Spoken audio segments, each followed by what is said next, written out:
vitiligo se manifeste donc par l'apparition soudaine de taches blanches sur la peau d'un individu. Et ces taches sont vraiment nettes par rapport à la peau environnante. Et c'est des taches qui peuvent apparaître habituellement sur les mains, sur les pieds, sur les bras, le visage.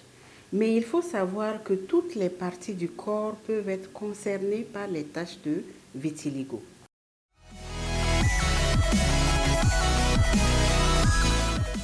La première hypothèse évoquée, c'est les causes génétiques.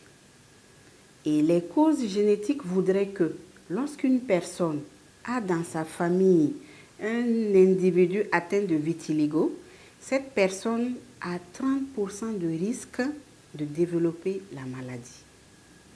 Le deuxième groupe de causes, c'est les maladies auto-immunes. Et il a été étiqueté au vitiligo une origine auto-immune. Une maladie auto-immune est le résultat d'un dérèglement du fonctionnement du système immunitaire. Le troisième groupe de causes, c'est une surcharge de l'organisme en radicaux libres.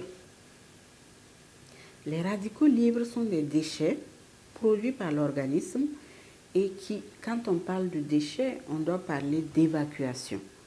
Quand les déchets ne sont pas évacués, ils s'accumulent dans l'organisme et cette accumulation peut entraîner une autotoxicité pour les mélanocytes et entraîner leur destruction.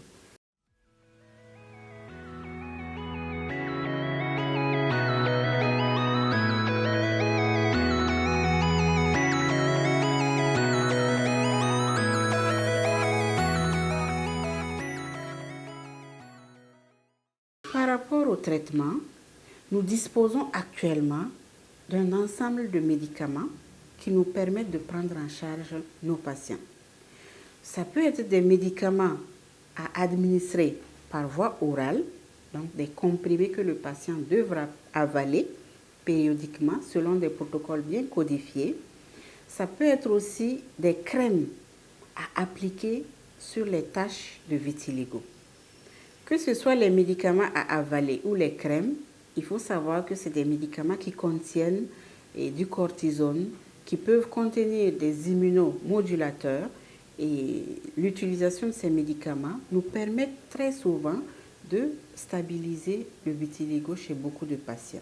Que ce soit les comprimés que nous administrons aux patients, que ce soit des crèmes que nous appliquons, nous conseillons aux patients de s'exposer au soleil, serait-ce que 3 à 4 fois dans la semaine.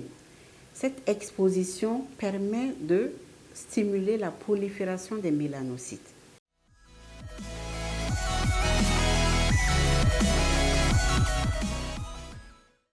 Le vitiligo n'est pas une maladie contagieuse. Ce n'est pas une maladie que l'on contracte en saluant, en vivant, en mangeant, en travaillant, en dormant avec une personne atteinte de vitiligo. Et lorsque nous rencontrons une personne avec ces taches blanches de vitiligo, notre attitude, si elle est négative vis-à-vis de cette personne, nous pouvons déclencher du stress en elle. Et nous savons que le stress, il peut être à l'origine de l'aggravation de la maladie de ces personnes-là.